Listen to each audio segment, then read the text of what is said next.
passes. Jets beat the Bears 31-10. Yeah, last year he came in and he beat Cincinnati. That went on to win the Super Bowl. Yeah. And he would turn back into a pumpkin. Only reason why is because he's not playing. You got to let him play. You can't, you know what I'm saying? Yeah. You got to let him have good game, bad game, good game, bad game. You can't jerk him around and pull him in, pull him out. You got to let him just continue to get the reps. Plus, he's a little bit older now. Now he's a little more mature. Last year he had a little taste of it. He gets a little taste now. You keep letting him get a little taste, and he'll be fine. I trust it. Look, Mike White should continue to play. Continue to play. Continue to start him, Robert Saleh. We've already seen this happen before. We've seen it happen in Washington with Ron Rivera and Carson Wentz. Look, Taylor Heineke's out there. Dudes are playing for Taylor Heineke. You can see that. Guys are playing for Mike White. And it brings up a bigger discussion because I know when guys are drafted high, there's all this talk around quarterbacks and the word potential, right? I'd much rather have production than potential all day long. And Mike White already in this game, granted, it was against who it was against, the Bears, with Trevor Siemian, right? No Justin Fields. Yeah, I hear you, but he's still playing against their defense. Yeah, but still way more. Defense gonna be on the Okay, on the field. fine. Still way more productive. Still way more productive, Key, than any game that Zach Wilson has played in thus yet. That's true. In his career, still more Jay. productive. Mike White, listen to this, you. guys. Season high 466 yards in the rain from the Jets, 22 of 28, 315 yards for the quarterback, and dropped back 28 times. Key completed 22, 315 yards, and 3 TDs. I mean, Look, here's what I would say. If Zach Wilson was to play yesterday, do I think the Jets would have still beat the Bears? Yes. But it wouldn't look like it looked. It wouldn't be 28 of 22 or 28. It wouldn't be 3 touchdowns and 0 interceptions, 315 yards. You wouldn't have a certain feel. People ridiculed me and told me I didn't know what I was talking about this offseason when I told them that I was told, based on a short sample size of a mini camp, that Mike White was a better quarterback than Zach Wilson. I also was a better quarterback than Zach Wilson. But because Zach Wilson is selected the number 2 overall pick, they kind of not going to put him in a position to beat out Zach Wilson because it would be egg on the front office's face if they did that. This will naturally take its course. And this is what I was talking about last week, Jay, when they made the announcement that Mike White would be the starter. I'm like, yeah, but what if? Yeah. He gets to doing what he did yesterday. Yeah. Then all of a sudden he goes to Minnesota and he does the same thing. Fair competition, followed up about, and then he goes to Buffalo and kind of does some of the same stuff. Now what you got? I like what Zach Wilson had to say after everything. He did a mea culpa publicly. I thought that was important. But now kids got to deal with the fact that someone steady trying to take his job, right? Like he's outperforming him on the job. On the other side, though, how do the Bears handle Justin Fields moving forward this season? We talked about Aaron Rodgers with the ribs, and do you sit him when they're eliminated and this and that, and now Zach Wilson, and he's being outplayed. Justin Fields has been phenomenal this year. But if he's hurt and you're not in it, Key, should he play again this year? Well, what do they got, 6 left? And it's one of those deals where time is running out to make that decision. Or it's gonna make the decision for itself. Because if he sits again, and then all of a sudden you're out of it completely, you might want to rest him up. If he was able to go against the Jets, I would have played him.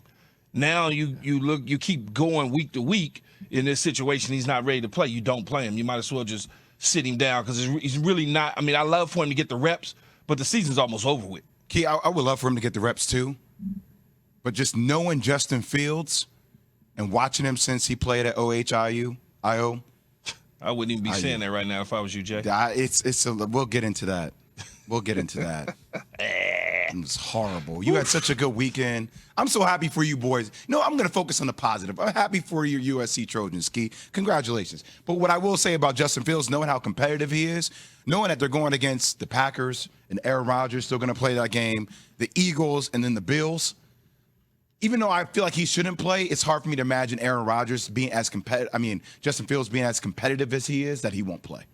He'll find a way to play. I don't know what I think about. I got to be honest. Like I understand the wisdom in like, it's already. But 6 games ain't like 3 games, Key. If he could get 2-3 games in under his belt toward the end of the season, even if you're eliminated, 5 games left. 5 games left. If he misses one, if he could get 2-3 games in, that's valuable experience for a guy his age. And think of how quickly he's learning, right? Like how quickly he's getting better. I don't know what the hell to think about this one. Yeah, I don't know if I would. It's getting late I think early. I play him. It's getting late early though. If It he can't is. go this week, then I probably would just say, you know what, let Trevor Siemian be a pinata. Go ahead and let him get beat up. Well, that's another what good he's there point. It's a for. bad Pinata. offensive line, so it's not like you got good conditions to grow under. Anyway, the Browns this man a got pinata. the Browns got the big win You over ain't wrong. Tampa, the Cleveland Browns. And now Deshaun Watson's getting back next week. Is there enough time for the Browns to make a playoff push after this word from Omega Accounting? Small business owners, lend us your ears. You may have. No, Aaron Rodgers shouldn't sit. He's one of the greatest quarterbacks around right now. If he's feeling all right to play, I would play him. I mean, Makes sense. I hear you, and Key, that seems to be like where you're coming from, too. Like, if he can go, it's football, tackle football. He's getting paid a lot of money, and you're not mathematically eliminated. He should go. Yeah, I think they got a little slim, like a sliver of a hope, right? And they may not work out, but they're still hanging around. Let's just put it Let's that say way. they lose next game, Key. Are they still hanging around? No.